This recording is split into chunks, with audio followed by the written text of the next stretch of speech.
네, 오늘은 이제 31항과 32항을 같이 봅니다. 막 억지로 맞추려고 그러는 건 아니고요.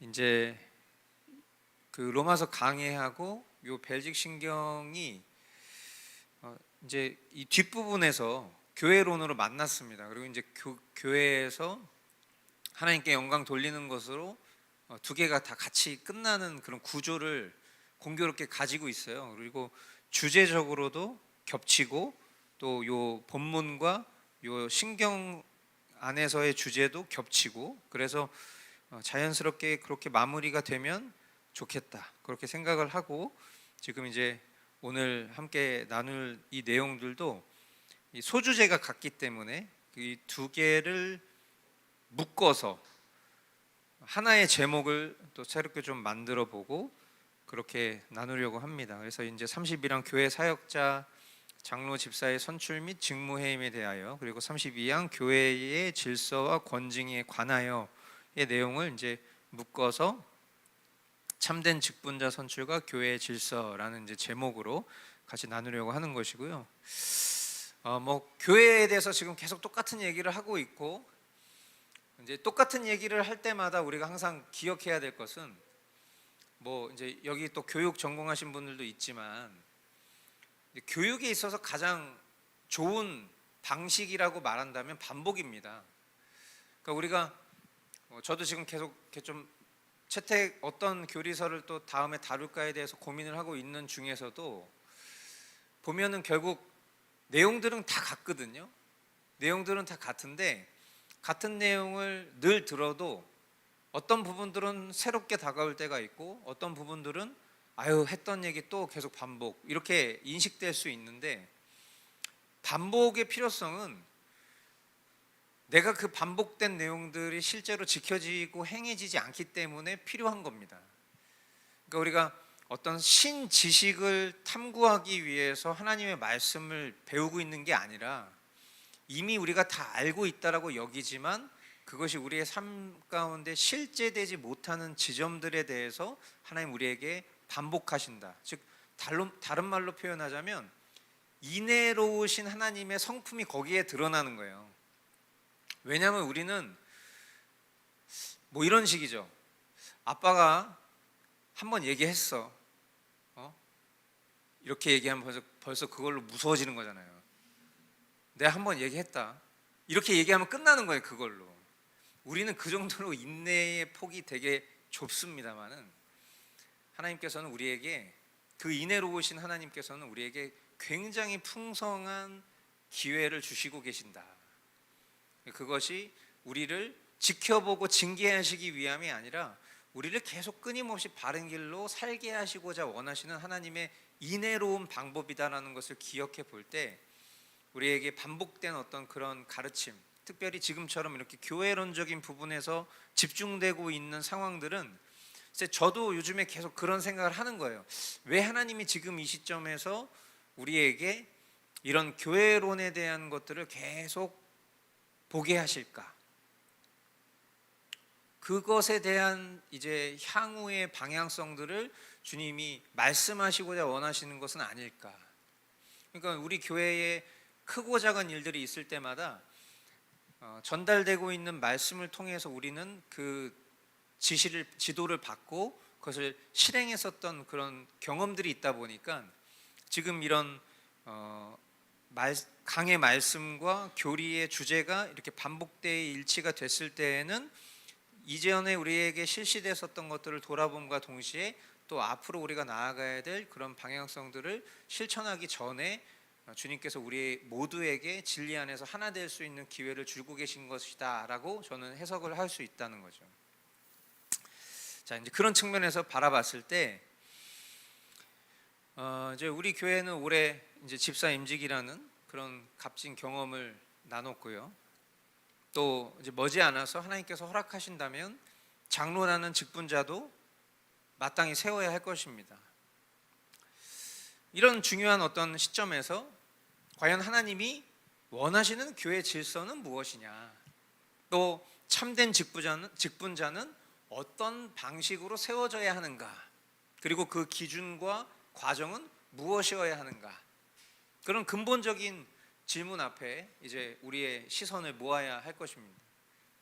그래서 교회 내의 어떤 질서라는 것은 단순히 외적인 절차나 규칙의 문제가 아니라 공동체 모두가 하나님 앞에서 신실하게 살아갈 수 있도록 세우고 지키는 그런 생명의 질서라는 것을 우리가 꼭 기억해야 할 것이고, 그래서 오늘 우리가 함께 이제 읽게 될 이 벨직 신앙고백서 31항과 32항은 이제 직분자 선출과 교회의 질서와 권징이라는 이 두 기둥을 통해서 교회가 거룩과 평안을 지켜 나아갈 수 있는 그런 로드맵이 무엇인지에 대해서 가르쳐주는 내용으로 그렇게 이해하시고 같이 한번 이 신앙 고백서를 읽어보도록 하겠습니다. 먼저 31항 교회 사역자, 장로, 집사의 선출 및 직무 해임에 대한 내용 같이 함께 읽어보겠습니다. 우리는 시작.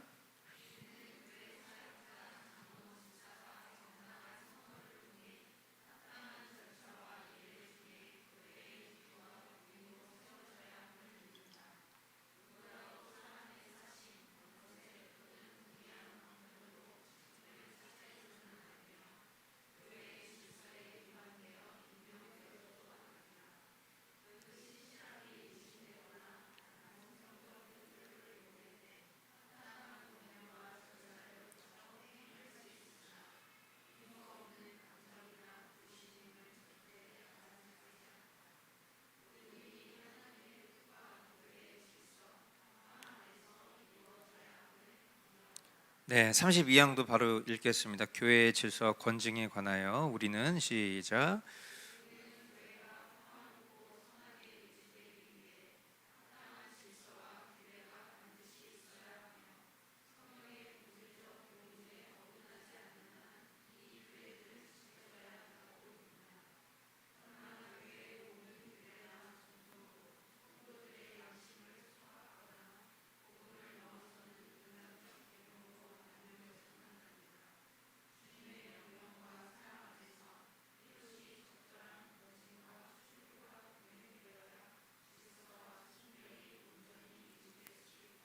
네, 자, 이 교회의 평화와 질서를 위한 두 기둥, 그렇게 앞서서도 제가 설명을 드렸습니다.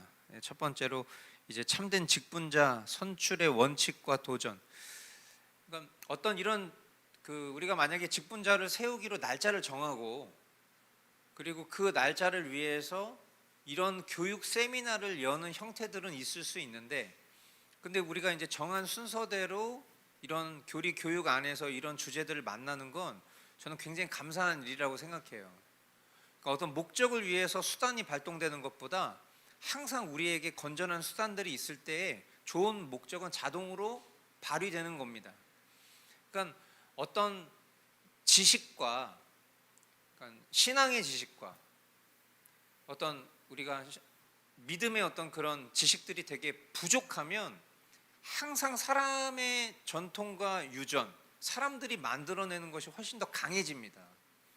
그런데 우리의 신앙은 우리의 어떤 세워놓은, 우리가 만들어 놓은 규칙이 아니라 그냥 우리가 막 하나님 섬긴다고 여기고 황금송아지 만들고 그러는 식이 아니라 하나님이 우리에게 제정하신 대로 평상시에 알고 있으면 그대로 하면 되는 거거든요. 근데 항상 그런 것들이 부족하니까 새로운 대답을 원하고 뭔가 다른 방식을 추구하려고 하는 것들이 점진적으로 큰 눈덩이처럼 불어난 것이 오늘날 갈피를 잃어버린 교회의 모습들이지 않나라고 생각이 들어요.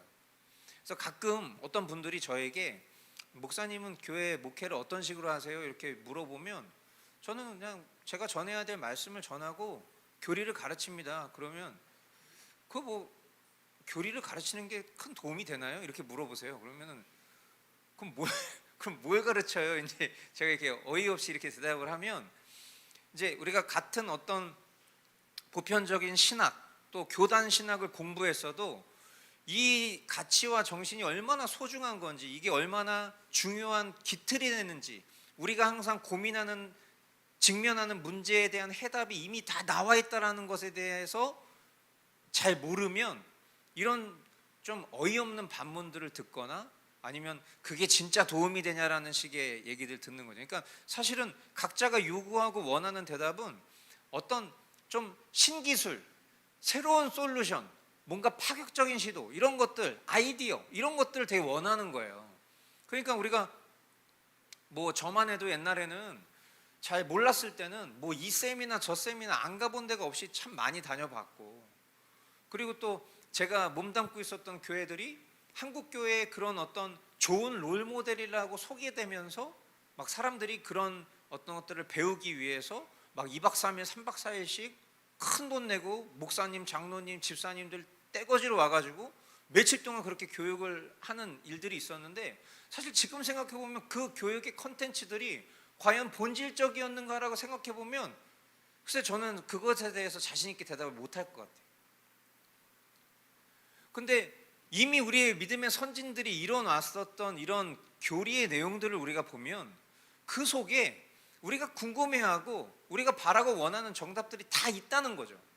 마치 사전 찾아보듯이 그 필요한 주제에 걸맞는 내용들을 우리가 직면했을 때 이미 그 내용들이 다 아주 손쉽게 정리가 되어 있는데 이걸 간과하고 무시해버리고 뭔가 새로운 걸 자꾸 추구하는 거죠. 그러니까 기틀이 없는 상태에서 뭔가 위에 허울 같은 것들이 계속 눈덩이처럼 쌓여져 있는 것들이다 보니까 서로 다 자기 소견이 옳다라고 말하는 상황들이 오는 시점이라는 거예요. 지금 우리의 모습이.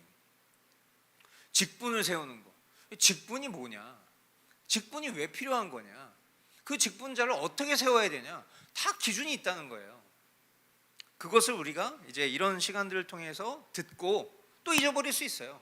또 다음에 예를 들어서 우리가 뭐 런던 신경 같은 거 만약에 보게 된다면 그 안에서 또 이런 내용들이 나오겠죠? 그럼 그 속에서 우리가 또 듣고, 그리고 만약에 우리가 진짜 직분자를 세워야 되는 순간이 올 때에는 우리가 배웠던 그 기준에 따라서 그대로 실시하기만 하면 되는 거예요. 그때 뭔가를 새롭게 뭐 일으켜 세우거나 할 필요가 없다. 그래서 이럴 때 우리가 이런 내용들을 듣고 또 하나님께서 왜 이런 내용들을 지금 이 시점에 우리에게 허락하셨을까를 생각하면서 요 기회들을 우리가 잘 선용해야 되겠다, 그런 마음을 계속 가져야 된다는 거예요. 자, 일단은 참된 직분자 선출의 원칙에 대해서 우리가 본다라고 했을 때 첫 번째는 정당한 절차입니다. 정당한 절차의 본질인 거죠. 그러니까 정당한 절차라는 건 우리가 하나님께서 우리에게 은혜의 방편으로 허락하신 말씀과 기도, 성례를 생각해 볼 때 이 말씀과 기도 가운데에서 교회 직분자가 세워져야 될 가장 기본이 시작되는 거라고 봅니다. 그러니까 우리 중에도 이 말씀과 기도의 삶이 우리의 체질화 또 성정이 되어 버리신 분들도 있습니다만 그렇지 않은 분들도 있어요. 좀 부끄럽지만 제가 요즘에 이제 머스트라이프를 하루 정도씩 자꾸 빼먹는 순간들이 있어요. 그러면 이제 우리 교우분들 중에서는 혹시라도 요즘에 목사님 바쁜가? 목사님 왜 말씀과 기도를 왜 게을리하나? 요즘 좀 변질됐나? 이렇게 생각하실 수 있어요. 그렇게 생각하셔야 되는 거예요. 그렇게 생각하는 게 맞는 거예요. 그리고 그게 만약에 지속적이거나 반복적이거나 그게 점점점 악화되는 것처럼 느껴지면 우리 교우들이 겸손과 사랑으로 저에게 충고하실 수도 있어야 된다고 저는 생각해요. 그게 건강한 교회의 표징이기 때문에 그렇습니다. 마찬가지로 교회 직분자가 세워질 때 교회 직분자가 말씀도 안 보고 기도도 안 해요. 그러면 일단은 그렇게 직분을 세운 공동체가 회개해야 돼요. 그렇지 않습니까? 본인이 하겠다라고 막 무슨 뭐 로비한 것도 아니고 공동체가 추천하고 검증해서 세웠는데 직분자가 말씀도 보지 않고 기도도 안 해. 그럼 공동체가 먼저 회개해야죠. 그리고 세워진 그 질서 속에서 그 질서를 관장하는 사람이 그 직분자에게 요구해야 돼요. 왜 말씀 안 보냐고, 왜 기도 안 하냐고, 왜 교회 일에 이렇게 무심하냐고. 그렇게 얘기할 수 있어야 됩니다. 그러니까 결국 교회 직분자는요, 아무리 어떤 그 개인이 사회에서 가지고 있는 실력이 뛰어나다 할지라도, 경력이 뛰어나다 할지라도, 어떤 사람의 평판이나 인맥, 어떤 경제적인 기여를 통해서 세워지는 것이 직분자가 아니라, 직분자는 철저하게 말씀의 원칙과 기준에 따라서 세워진 그에 합당한 역할이 요구되는 사람이기 때문에, 우리는 항상 이런 부분에 있어서 가장 중요한 말씀과 기도라는 그 아주 기초적인 그 DNA를 무시할 수 없습니다. 그러니까 우리가 지금부터 새로운 직분자, 예를 들어서 우리가 장로님을 세운다라고 했을 때 우리는 계속해서 지켜봐야 돼. 그리고 어떤 때가 열리면 그때 너도 나도 할 것 없이 머릿속에 딱 떠오르는 사람, 말씀과 기도에 능통하고 그렇게 하나님을 신뢰하고 사랑하면서 공동체를 위해서 섬길 수 있는 그런 사람을 떠올릴 수 있어야 되는 거예요. 그때 가서 뭔가 추적하고 찾아보는 것이 아니라. 그래서 개혁교회 전통에 따르면 직분자는 일단 1. 하나님의 부르심에 대해서 스스로가 확인할 수 있어야 되는 사람. 그리고 2. 공동체의 합의와 참여를 통해서 세워져야 되고요. 3.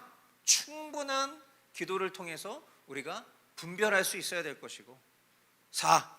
예배와 말씀의 중심성이 반드시 수반되는 그런 어떤, 뭐라고 표현해야 될까요? 복합적인 공동체적 사건이다, 이렇게 표현할 수 있겠습니다. 그러니까 우리가 직분을 세우는 거는 참, 저는 모든 이런 요소들이 복합적으로 다 가미된, 그리고 공동체가 함께 그 일을 이루어가는 사건. 어떻게 보면 우리가 굉장히 이게 설레이기도 하고 또 조심스러우면서도 엄중하면서도 기대가 되는 어떤 그런 일들이 이 직분자를 세우는 일인 것입니다. 그래서 우리가 지난 시간에도 봤지만 사도행전 6장에 보면은 이 초대교회 우리 믿음의 선배들은 성령과 지혜가 충만한 사람을 택합니다. 그것을 그들이 또 기도와 금식 가운데에서 온 회중이 다 같이 세우는 거예요. 그러니까 세우는 사람도 말씀과 기도 속에서 분별하기 위해서 애쓰고, 그리고 그 세워지는 사람을 정할 때에도 성령과 지혜가 충만한 사람, 성령이 충만하다. 성령이 충만한 거 어떻게 확인할 수 있어요? 성령이 충만한 거 확인하기 어렵습니다. 그거 막 영적으로 무슨 막 분별하고 막 무슨 우리가 무슨 드래곤볼도 아니고 뭐 스카우터 딱 끼면은 뭐 영적으로 수치 띠릭 나타나고 그런 게 아니잖아요. 얼마든지 위선과 거짓으로 성령이 충만한 척도 할 수 있잖아요. 근데 명확하게 드러나는 데이터가 있어요. 우리는 말씀과 기도의 삶을 신실하게 살고 있느냐 아니냐, 그걸로 사실은 어느 정도 충분히 확인이 되는 거라는 말이죠. 성령이 충만하다는 거, 지혜가 충만하냐, 그것은 우리가 같이 공동체적으로 신앙생활 해보면 알게 되겠죠. 어떤 사람이 지혜로운 사람인지, 말 함부로 하는 사람, 틱틱거리는 사람, 막 감정적으로 막 드높인 사람, 그런 사람 세워질 수가 없어요. 항상 모든 일에 신중하고 범사에 감사할 줄 알고, 그런 사람들이 지혜로운 사람으로 사람들에게 평가를 받겠죠. 이런 과정들을 통해서 직분이 세워지는 것입니다.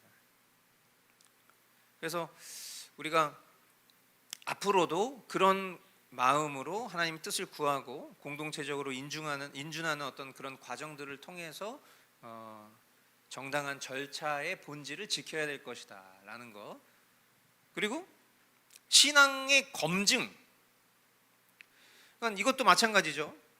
우리가 디모데전서 3장 또 디도서 1장 말씀들을 지난번을 통해서 계속 봤었는데, 한 아내의 남편이고 또 경건하고 절제된 삶을 살고 있고 가정의 본이 되는 사람, 자녀를 주님의 말씀으로 잘 양육하는 사람, 술과 돈에 물들지 않은 사람 등등, 이런 어떤 것들. 그러니까 이제 우리 개혁교회는 가정이 되게 중요해요. 가정이 다 중요하죠. 근데 우리 개혁신앙의 기초는 가정입니다. 가정. 그러니까 우리가 보통 가정에서 따로, 교회에서 따로 이렇게 신앙생활하는 것을 절대 건전하고 건강하다고 보지 않잖아요. 근데 교회라는 공동체도 가정보다 구성원이 많은 대공동체입니다. 그러니까 우리가 가장 표본이 되는 가정 속에서 가장이라는 역할을 한 사람이 아내와 자녀를 돌볼 줄 알아야 교회에서도 그에 맞는 직무가 주어질 수 있는 자격이 생기는 거예요.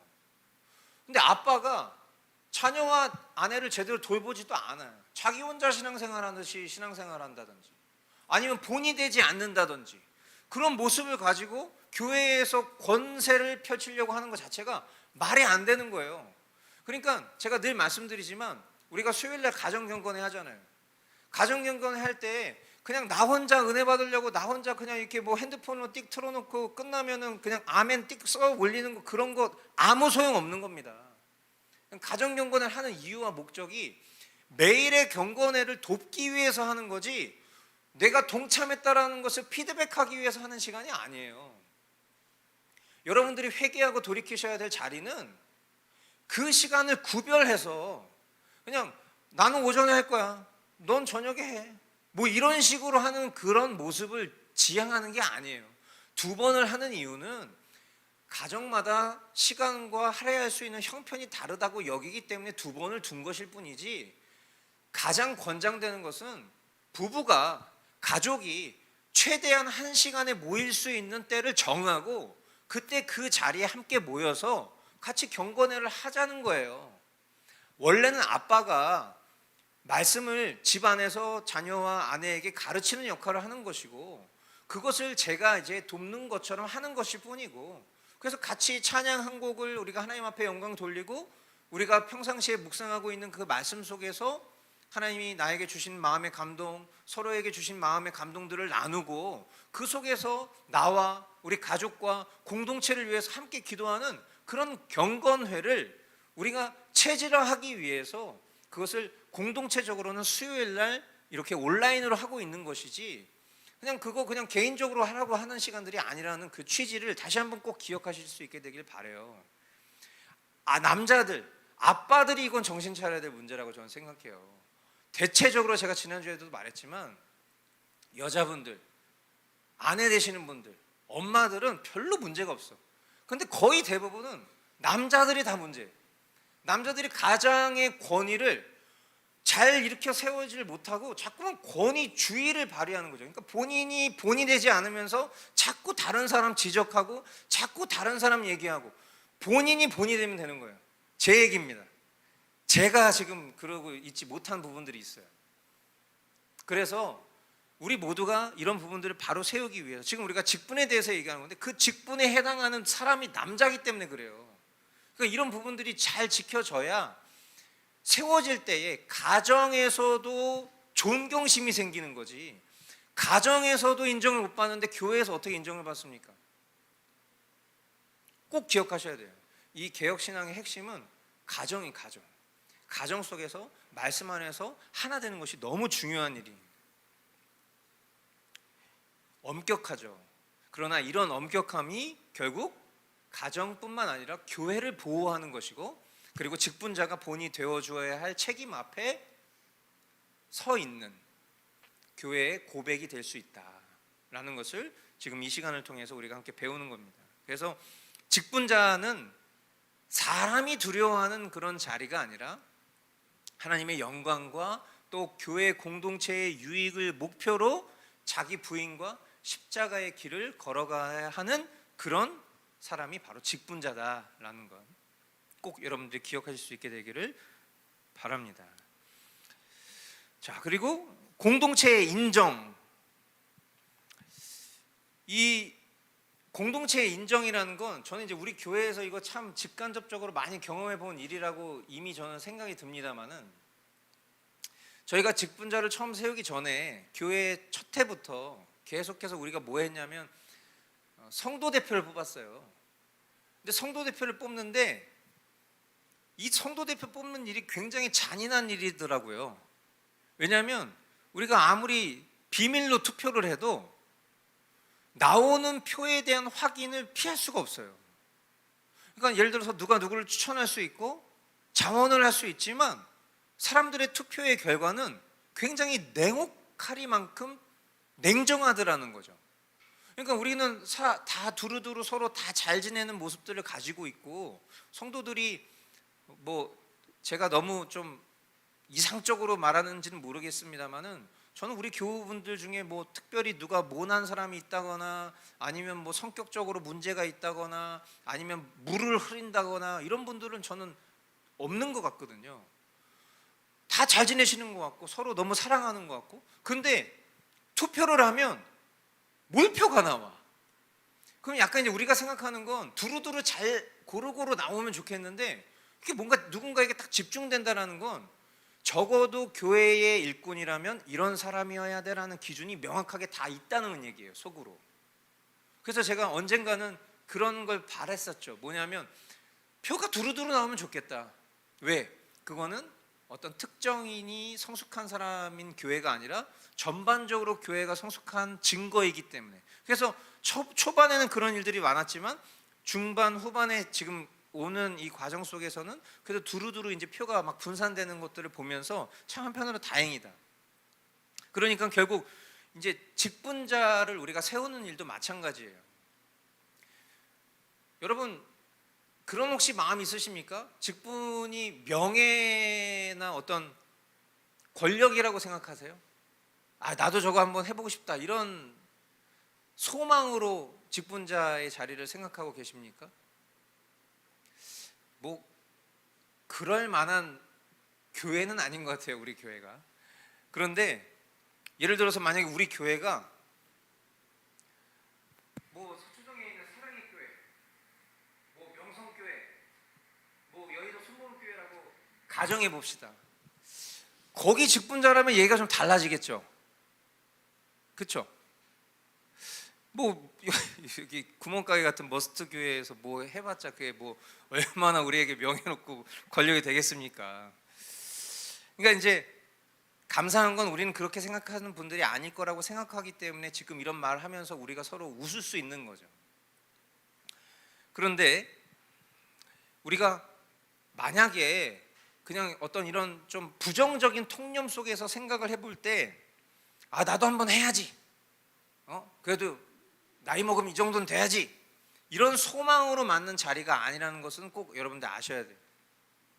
하나님과 교회가 함께 이 자리에 당신을 세웁니다 라는 어떤 공적으로 인정하는 자리여야 돼요. 즉 우리 모든 교우들이 칭찬할 수 있는 일꾼이 세워지는 것이 가장 바람직한 모습이라는 거예요.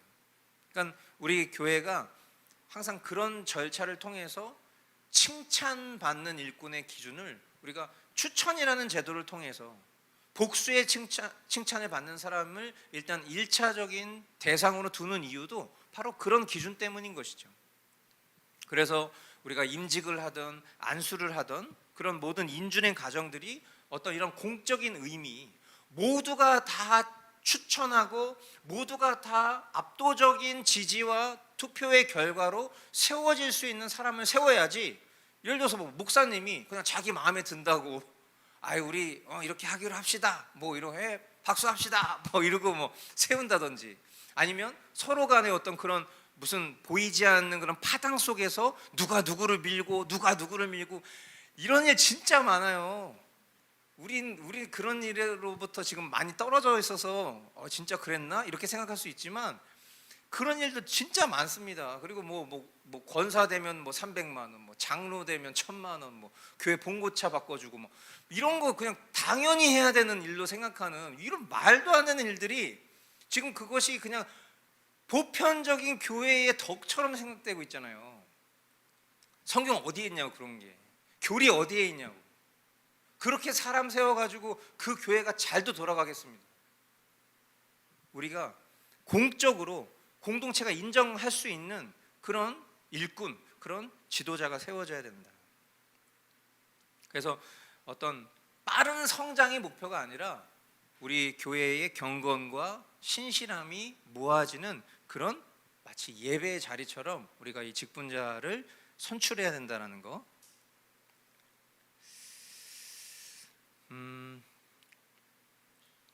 교회의 질서, 권징과 신앙적 자유의 내용을 한번 좀 보겠습니다. 교회 규례와 질서의 성경적 정당성. 요 직분자 해임 요 얘기를 안 했네요. 직분자 해임. 그 직분자를 해임할 수 있습니까?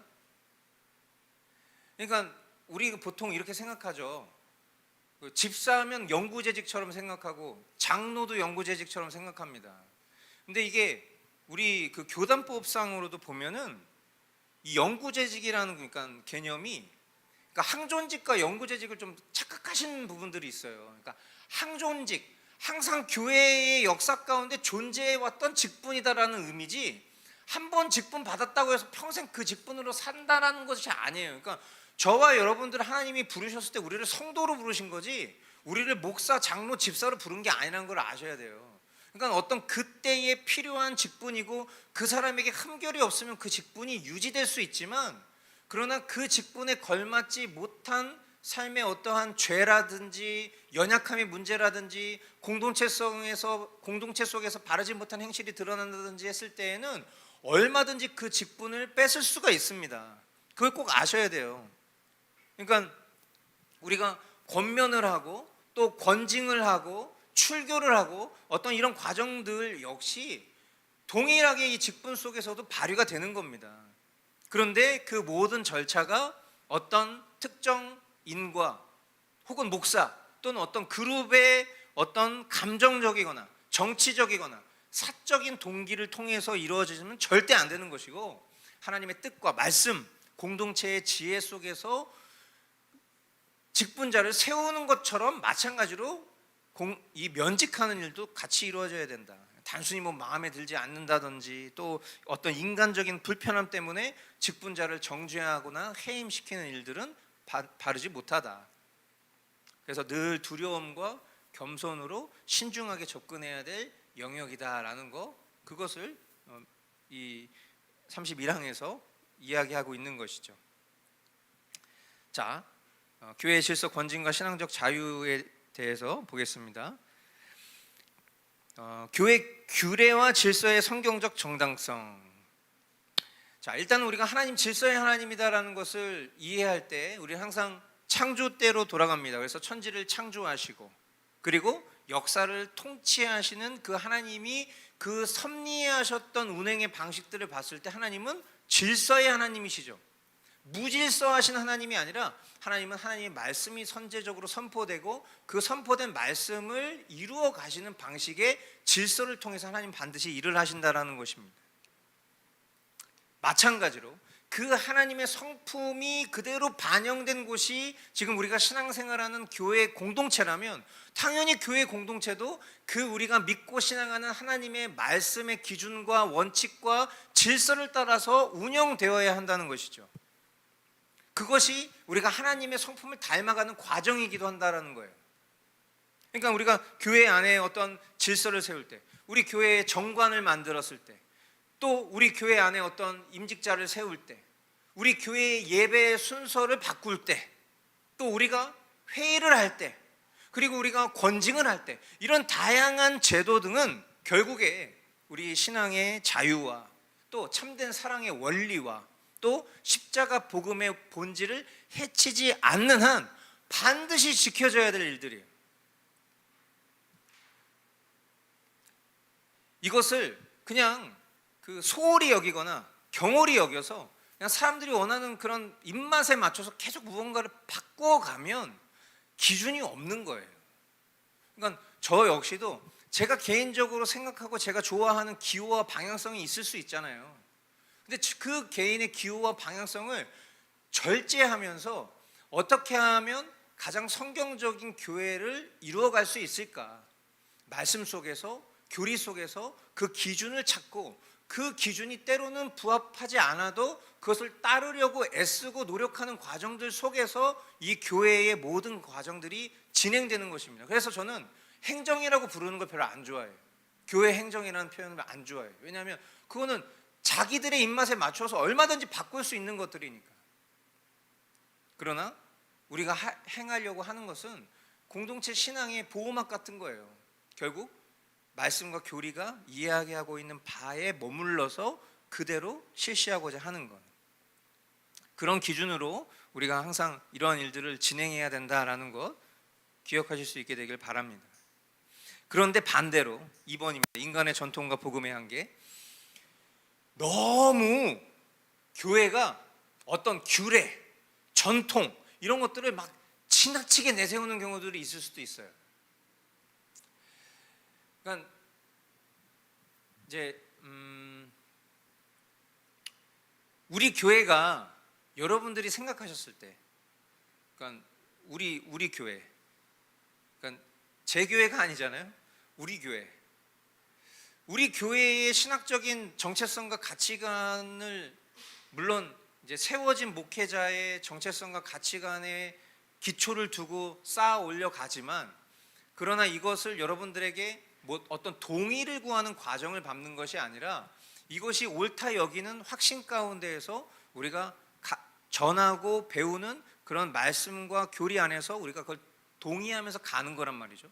그러니까 만약에 내가 이 교회의 신학과 신앙에 동의되지 않는다면 이 교회에서 신앙생활을 할 수가 없는 거예요. 반대로 내가 다른 교회에서 신앙생활을 하고 있는데 그 교회가 내가 지금 진리라고 여기고 있는 그 신앙의 가치에 머물러 있지 않다라고 생각이 든다면 그 교회를 떠날 수밖에 없는 지점에 놓일 수밖에 없겠죠. 그러니까 결국 이것이 어떤 파당의 문제라기보다는 믿고 신앙하는 바, 머물고자 하는 그 진리가 무엇이냐에 대한 확신의 여부라고 저는 생각합니다. 그러니까 결국 우리 교회는 그런 확신 속에서 우리가 함께 신앙생활을 하고 있는 겁니다. 근데 간혹 이 확신이 불분명하거나 또는 믿음과 교리의 지식이 좀 미약하면 우리가 무언가를 그러니까 지키려 할 때 그 지키려고 하는 것이 혹 누군가 믿음이 연약하거나 지식이 연약한 사람에게는 이거 너무 의식적인 거 아닌가? 너무 뭔가를 전통적인 것을 앞세우려고 하는 거 아닌가? 혹시 이렇게 받아들여질까 염려될 때가 있어요. 제가 우리 성도들이 그렇게 생각하실 수 있지 않을까라는 생각을 합니다.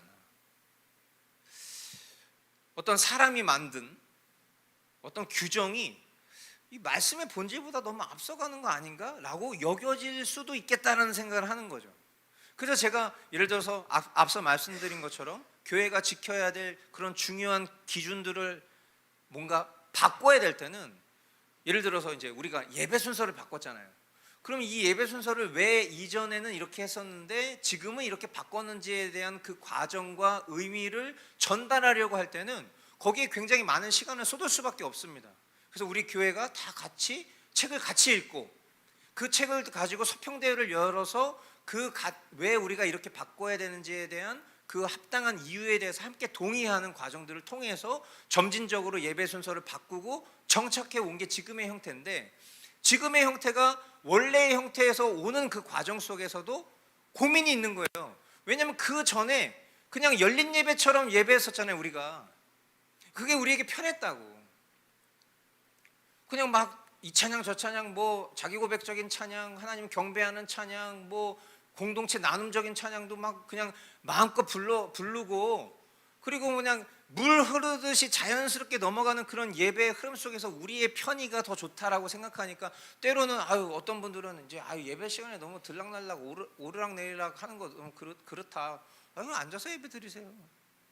뭐 말씀을 읽는 것도 그냥 뭐 편하게 읽었으면 좋겠다. 물론 그런 피드백을 주신 적은 없지만 그런 어떤 반응들이 느껴질 때마다 그냥 인간 편의적인 구조로 예배를 했었단 말이죠. 근데 지금은 그 순서 하나하나 성경적인 의미를 어떻게 갖고 있으며 전통적으로 이 교회의 역사 속에서 무엇이 바른 것인지에 대한 그런 검증 속에서 이루어진 그 순서들에 대한 의미들을 하나하나 순서마다 다 그것에 대해서 뭐 프레젠테이션에서도 거기에 짧은 한 줄짜리의 의미를 다시 새길 수 있도록, 예를 들어서 우리가 왜 율법의 선언이 필요한 것인지, 그리고 그 율법의 선언 다음에 왜 참회의 기도가 들어가야 되는 것인지, 왜 그 참회의 기도 다음에 죄사함의 선언이 있어야 되는지, 그리고 그 선언이 결국 우리로 하여금 그 찬양과 경배로 나아가는 우리의 심령에 무엇을 안겨주는지, 그리고 그 이후에 우리가 하나님의 말씀을 들을 때에 그 말씀이 우리에게 어떻게 적용되어져야 되고, 그리고 그 이후에 우리가 왜 봉헌을 해야 되는지, 그리고 왜 예배 시간 속에는 광고가 있으면 안 되는지, 이런 다양한 요소들에 대한 당위성을 우리가 모두가 확인하고 바꾸고 그대로 머물고자 하는 노력을 지금 하고 있는 거잖아요. 그럼 이제 이런 요소들이 공감되지 않은 분들, 또는 뭐 다른 곳에서 신앙생활 하시다가 방문하신 분들 입장에서는 야, 이 교회는 굉장히 전통적이네, 그렇게 설명할 수밖에 없는 거죠. 근데 그 전통이 뭐냐라는 것에 대해서 설명을 요구한다면 그 전통에 대한 설명을 못 할 겁니다. 왜? 기준이 모르니까. 그러니까 저와 여러분들이 계속해서 알아야 될 것은 이런 기준을 명확하게 알아야 되는 거예요. 그래야 이것이 우리가 보수, 지키고 있는 것일 뿐, 이것이 어떤 다양한 레파토리 속에서 우리가 그 중에 하나 선택한 게 아니다라는 얘기를 자신 있게 할 수 있어야 된다는 거죠. 교회가 제일 경계해야 될 게 뭔지 아십니까? 한번 따라해 주시겠어요? 복음보다 강한 전통을 만드는 것. 교회가 제일 경계해야 될 건 이거예요. 복음보다 강한 전통. 그런 게 있을 수 있습니까? 근데 있어요. 본질보다, 복음보다, 기준보다 강한 전통. 그러니까 사람이 만든 거. 항상 모든 게 다 그렇잖아요. 우리 신앙생활에서 싸워야 될 대부분의 것들은요, 본질보다 내 생각, 내 기준, 내 판단, 내 해석, 그리고 그 나나나나나나나나나 이 자아 숭배자들이 모여서 만들어낸 법, 율법보다 더 강한 법이죠. 그런 게, 이런 걸 제일 경계해야 된다. 그래서 항상 우리가 이 말씀에 머물러서 우리가 행하고 있는 신앙생활의 형태나 방식과 그 본연의 의미를 계속 돌아볼 수 있어야 된다는 것입니다. 자, 권징과 출교의 의미에 대해서 보겠습니다. 권징, 제가 오늘, 얘는 어디 갔어? 그 이랑이랑 우리 예림이랑 모임하다가 야, 권징이 뭐냐 물어봤어요. 그랬더니 권면은 뭐야? 훈계는 뭐야? 책망은 뭐야? 막 이러더라고요. 그래서 제가 야, 예림아 똑바로 앉아. 이거는 훈계야. 알겠지? 야, 이랑아 바른 태도로 잘 앉아서 말씀 들어주면 좋겠네. 이건 뭐야? 권면. 일어서. 몽둥이가 좋아. 이건 뭐야? 권징. 뭐 이런 식으로 제가 이제 설명을 해줬어요. 그랬더니 하고 이제 그런 거죠. 근데 이제 우리가 이제 권징을 떠올릴 때 권징이 뭐냐? 권징은 그냥 마음에 안 들어서 쫓아내는 겁니까? 그러니까 우리가 지금 권징이 실시되고 있지 않기 때문에, 그러니까 이제 보류하고 있다는 게 아니라 실시할 이유가 없기 때문에 안 하고 있는 상태라서 권징의 필요성을 못 느끼니까 사실은 몸에 체감적으로 다가오지 않을 수 있는데, 권징은 그냥 단순히 뭐 심판하거나 내쫓는 제도가 아닙니다. 결국에 공동체와 그 개인 모두를 바른 길로 돌이키기 위한 그런 사랑의 조치예요. 그러니까 요즘 엄마들은 자녀들 다 오냐오냐 키우잖아요. 그러니까 뭐 좀 이렇게 가끔 꾸짖고 좀 싫은 소리하고 또 몽둥이 드는 엄마들, 굉장히 특이한 엄마처럼 취급받는 게 요즘 세상인데, 요즘 엄마들은 그냥 다 우리 애 무슨 다 우리 애야. 다 내 애가 되게 중요해. 그리고 얘를 혼내야 되는데 혼내질 않아. 그러니까 애가 그냥 지 멋대로. 근데 신앙생활도 똑같죠. 혼내질 않으니까, 권징이 없으니까, 권면도 없으니까, 권면도 없어, 훈계도 없어, 책망도 없어, 권징도 없어. 세상 온갖 신앙의 망나니들이 다 모여가지고 다 자기 옳다고 여기는 집단이 교회니, 이 교회와 세상이 뭐가 다릅니까? 뭐가 달라요? 차라리 어디 가서 교회 다닌다고 얘기를 하지 말던가. 딱 진짜 그런 모습인 거예요. 그러니까 건강한 교회는 권징이 당연히 있어야 됩니다. 그래서 저도 저 나름대로의 권징을 해요. 왜냐하면 제가 애들한테도 이 권면과 권징 설명하려고 야, 예림아 똑바로 안 앉아? 라고 했더니 바로 얼어가지고 막 이러잖아요. 그러니까 알아요. 저도 제 성정이 그냥 제가 편하게 얘기하는 건 아니지만 제가 조금 진지하게 얘기하면 상대방이 되게 무섭다는 걸 알고 있어요. 그래서 최대한 그렇게 얘기 안 하려고 노력하지만 제가 미성숙해서 그게 잘 안 돼요. 근데 마찬가지예요. 우리 교회 안에서도 제가 성인인 어른이신 우리 교우들에게도 제가 진지하게 얘기하면 뭐 카톡상의 워딩 자체가 딱딱하게 느껴질 수도 있지만 우리가 그동안의 인격적인 교통이 있기 때문에 이 정도 급으로 얘기하면 지금 목사님이 지금 굉장히 열받았구나 이렇게 여기실 수 있잖아요. 근데 저는 공포감을 주기 위함도 아니고 제가 뭐 가지고 있는 어떤 직분을 통해서 찍어 누르기 위함도 아니라 지금 이토록 오랫동안 말씀을 안 받다, 지금 이토록 기도 안 하는 것 같다, 지금 그 역할에 걸맞게 이 교회 일에 참여하지 않는 것 같다 라고 할 때 그냥 저는 그냥 가볍게 노크 정도 하는 거예요. 그게 제가 생각했을 때 권면이고 때로는 진지한 권징이 될 수 있어요. 그러나 그 수위가 높아질 수도 있겠죠. 왜냐하면 제가 그 일을 해야 하는 역할에 놓여져 있기 때문이에요. 개인적인 감정이나 어떤 사사로움 때문이 아니라. 그러니까 결국 그것이 유기자가 아니라는 반증입니다. 그러니까 제일 무서운 게 뭐예요? 무관심이 제일 무서운 거예요. 아무 말 안 하는 거. 권징은 심판하고 내쫓는 제도가 아니라 우리 모두를 바른 길로 돌이키게 하시려는 하나님의 그런 사랑의 조치다라는 거. 그래서 건강한 교회는 권징이 필요하지만 그렇다고 해서 잦은 권징도 바람직하지 않겠죠.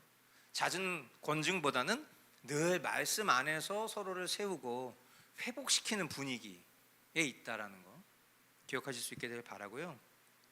그럼에도 불구하고 경우에 따라서 이 공동체의 어떤 질서나 아니면 영적인 순결이 심각하게 위협받게 된다라든지 또 외면할 수 없는 죄가 드러나서 또한 고의적으로 그런 것들이 반복된다라고 한다면 출교, 직분해임, 엄격한 조치도 반드시 이루어질 수 있어야 되는 것이 그게 건강한 교회다라는 거 다시 한번 우리가 기억해야 할 것입니다.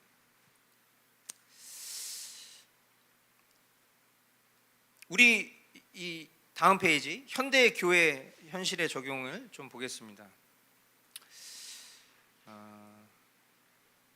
우리가 이제 직분 얘기를 하고 있다 보니까 이 직분 임직의 어떤 형식주의 또 권력화 이런 것들에 대한 경계를 좀 다루고 싶은데 좀 우리 교회랑 너무 동떨어진 얘기 같아서 너무 좀 부정적인 견해에 이렇게 좀 집중하게 되는 것 같아서 좀 피하고 싶지만은 이게 비단 우리 한국 교회 문제만이 아니라 사실은 뭐 세계 많은 교회들도 이런 직분과 임직의 문제 때문에 어려움에 처해 있습니다.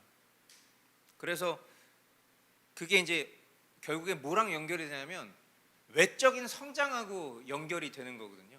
그러니까 뭐 교회 주보에 장로님 몇 명인지, 뭐 안수집사 몇 명인지, 권사님들 몇 명인지, 뭐 집사 몇 명인지 이런 것들이 그 교회의 교세를 드러내기 때문에 그런 게 결국 또 교회 안에서 뭐 다양한 인맥 또 결국에는 돈이죠. 재정, 뭐 가족. 그러니까 참 지금 생각해 보면 막 그런 위계 질서 같은 그 정서와 분위기가 저는 가끔 생각나요. 그러니까 뭐 어떤 장로님은 그 장로님이 늘 앉아야 되는 자리가 있어. 근데 만약에 못 모르고 누가 그 자리에 앉았어. 그럼 굉장히 심기가 불편한 예배가 되는 거예요. 그날은. 그리고 막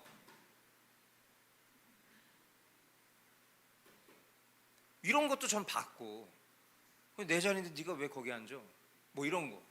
그리고 아예 의도적으로 막 거기 일부러 앉으려고 하는 사람도 있고 다른 장로님 후보자 막 이런 분들. 그러니까 이런 것들이 실제로 사역하면서 되게 심심치 않게 있었는데 그리고 뭐 이제 노회에서 뭐 하면 뭐 노회 총회장에 도전하기 위해서 또 목사님이랑 담합을 하는데 교회 장로님들 사이에 서로 막 알렸다툼이 생겨서 누가 이번 노회 그 총대로 나가느냐 막 이런 걸로 막 서로 또 막 시시비비 막 가리면서 싸움 나고 막 파당 나뉘고 막 교회 막 그것 때문에 막 분열 생기고 너무 피곤한 일인데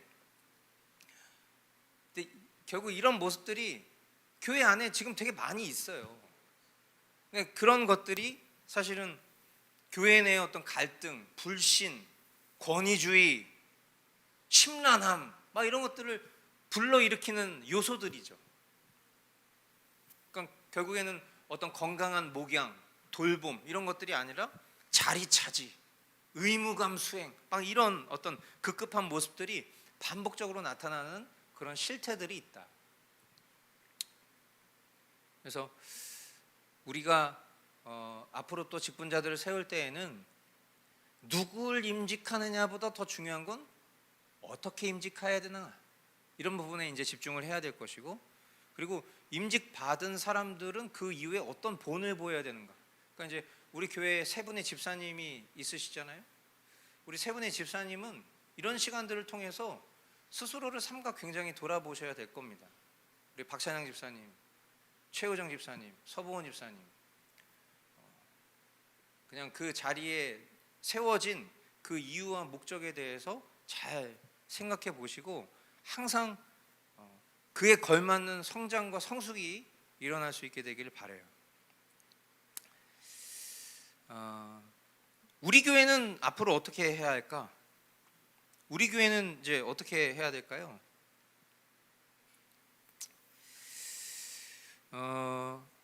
일단은 제가 이걸 그렇게 한번 정리를 좀 해봤습니다.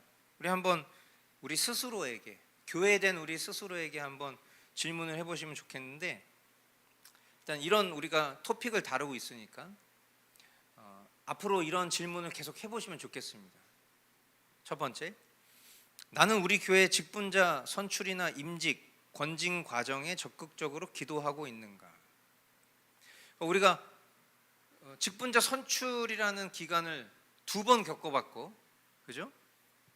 그리고 임직의 과정들 이렇게 맞이했고, 또 권징도 있었습니다만, 권징이 또 비공개로 진행됐던 경우들은 우리가 실제로 체감하지 못했을 수도 있고요. 그런데 이런 과정 속에서 우리가 정말 거기에 이 건강한 교회가 세워지고 있는 과정이라는 것을 인식하고 그것을 위해서 마음 다해 기도하고 있었었는지 한번 돌아보실 수 있게 되길 바라요. 우리 집사님들 세워지면서. 그래서 제가 오늘 우리 예림이랑 이랑이한테도 그런 얘기 했습니다만, 너네 엄마 아빠 위해서 기도하니? 그랬더니, 야, 엄마 아빠 위해서 기도 안 해? 너 예림이 저기 무릎 괜찮아? 응? 마치 어떻게 하냐는 듯이, 내가 널 위해서 기도했으니까 알지. 너 목사님 위해서 기도해 안 해? 목사님 위해서 기도해야 돼. 목사님 죽으면 어떡하려고 그래? 안 돼요, 안 돼, 안 돼. 그게 다행히 안 된대. 아니 죽어라 이럴 줄 알았더니 그러진 않으니까 감사한 일인데. 근데 이렇게 서로의 어떤 그런 신상, 우리가 아주 기초적인 그 기도 제목 속에서도 지금 요즘에 어떤 상황 속에 있는지, 또 무슨 일이 일어나고 있는지 이런 거에 대해서 최소한의 정보를 가지고 우리가 그 지체를 위해서 기도하는 것처럼, 교회가 어떤 중요한 일들을 하고 있을 때에는 당연히 그 일에 관심을 두고 있어야 되는 거죠. 그것을 위해서 당연히 기도해야 되는 거고, 내가 근데 그것에 대해서 기도하고 있지 않다라는 것에 대한 검사를 누가 해주는 건 아니지만, 우리가 하나님 앞에 그것에 대해서 최소한의 그런 리액션을 하고 또 그 리액션에 걸맞는 실질적인 행함을 하고 있는 것은 너무 당연해야 되는 거예요. 가끔 저는 이제 그런 것에 대한 짚지 말아야 될 지점까지 자꾸 짚어지는 경향이 있습니다. 왜냐하면 저는 좀 센시티브한 성격이고, 물론 제가 틀릴 수도 있지만 이런 어떤 나르시스트적인 어떤 그런 부분도 저에게 있기 때문에 제가 돌이키고 회개해야 될 면도 있지만, 또 한편으로는 너무 예민하니까 지금 이런 상황인 것 같아, 지금 이렇게 좀 하나님과 관계가 좀 어려운 것 같아, 좀 신앙의 나태함에 빠진 것 같아, 이런 느낌이 들 때가 있거든요. 그럼 이제 그때 저는 옛날 같았으면 바로 연락을 해요. 근데 지금은 연락을 안 합니다. 그리고 기도를 해요. 그냥 하나님, 지금 이 지체가 좀 이런 상황인 것 같은데 회복될 수 있도록. 근데 그게 이제 좀 길어지고 겉으로 드러나기 시작하고 그러면 그때는 이제 연락을 하죠. 거의 대부분 그런 지점까지 가지 않기 때문에 신방을 할 일이 없습니다만은, 만약 진짜 신방을 해야 되는 그런 지점까지 딱 도달한다, 그러면은 사실은 굉장히 어려워진다라고 봅니다. 그러니까 제일 중요한 건 우리가 이거를 뭔가 획일적으로 교회가 요구하는 것들을 억지로 뭔가를 하십시오 이렇게 요구하는 게 아니라, 아까 제가 말씀드린 가장 쉬운 방법, 가장 기초적인 방법을 여러분들에게 제시하는 것뿐이지, 그 이상의 신앙생활의 삶을 여러분들이 사셔야 되는 거예요. 그게 신자지. 아무것도 안 하면서 무슨 신자야. 그렇잖아요. 신자로서 마땅히 해야 돼. 그냥 나와 하나님과의 그런 개인적인 신앙 고백을 갖고 있는 것이 건강한 신자가 아니라는 것을 우리가 말씀을 통해서 너무 오랫동안 배웠잖아요. 나랑 하나님과의 관계는 가장 기초적인 관계고, 이 개인의 관계를 넘어서 결국 주님이 우리에게 요구하시는 건 교회로 사는 것이고, 그 교회로서 복음 전도자로 살아가는 것이 우리의 궁극적인 목표인데, 그렇잖아요. 당연히 아주 가까이에 있는 나와 내 가족과 우리 공동체를 위해서 기도하는 것에 대해서 리액션하는 것조차도 어렵다면, 저는 우리가 진짜 회개해야 되는 일이라고 생각해요. 그래서 제가 우스꽝스럽게 우리 아이들한테 목사님 위해서 기도하냐라고 했을 때, 제가 여러분에게도 물어보고 싶어요. 절 위해서 기도하십니까? 우리 가정 기도 제목 있을 때라도 기도해 주세요. 매일 뭐 요구하는 것도 아니고, 우리 가정 기도 제목 할 때만이라도. 저도 우리 교우들을 위해서 기도하지만, 최소한의 우리 교우들 기도하는 그 날이라도 저희는 이제 가정 경건회 할 때 그날 그 가정을 위해서 기도하거든요. 여러분들도 최소한 저나 뭐 제 아내나 우리 직분자들을 위해서, 우리 교회를 위해서 기도해 주세요. 그래서 뭐 제가 이렇게 뭐 예배 시간이 아니라서 뭐 이렇게 특정해서 뭐 이렇게 얘기하면서 장난스럽게 얘기한 부분에 대해서 뭐 좀 재밌게 얘기하느라고 우리 아이들 얘기했는데, 아이들 잘하고 있고 앞으로 더 잘할 거고, 어른들이 더 솔선수범해 주시면 좋겠어요. 두 번째, 직분의 의미를 단순한 명예나 권리 정도로 생각하지는 않는가.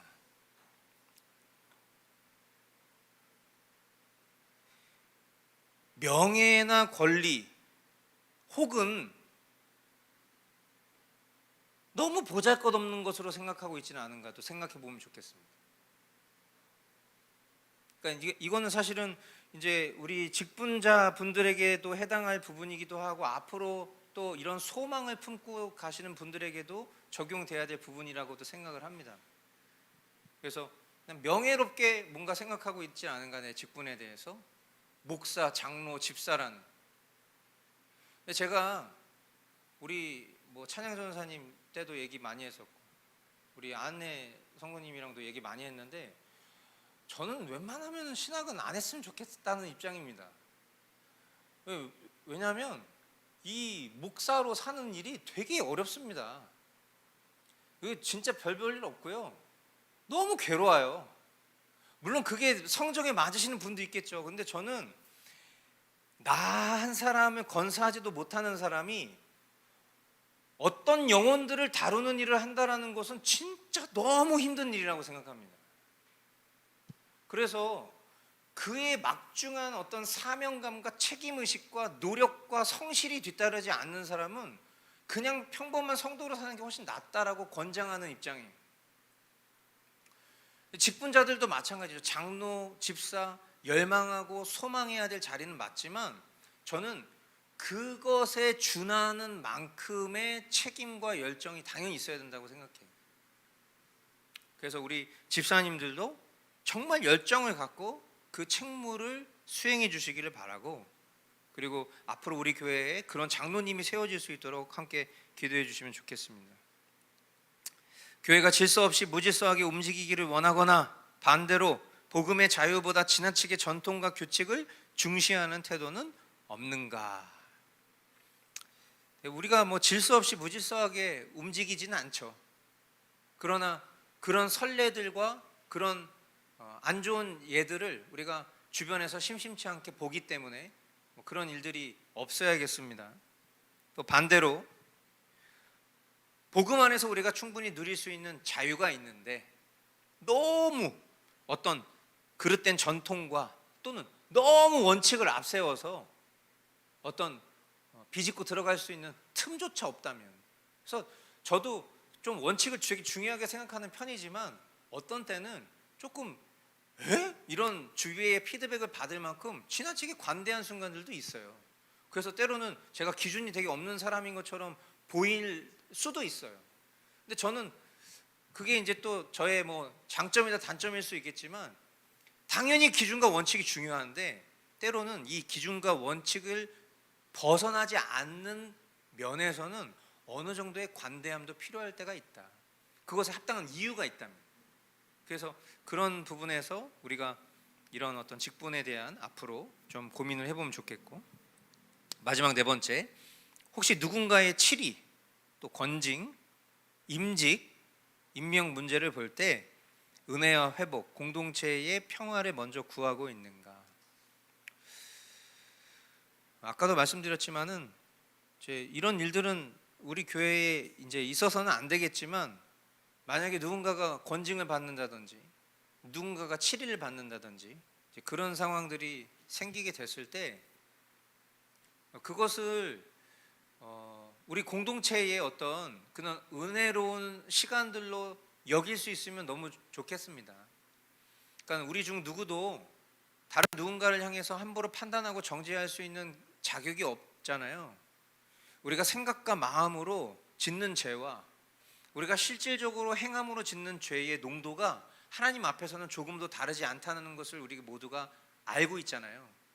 만약에 우리의 삶 속에 누군가가 악한 행실로 범죄로 드러난다 할지라도 우리가 그 사람을 향해서 손가락질 할 수 없는 이유는 그 사람이 지은 범죄가 오늘 내 생각과 마음으로 짓는 범죄와 하나님 앞에서 같기 때문이죠.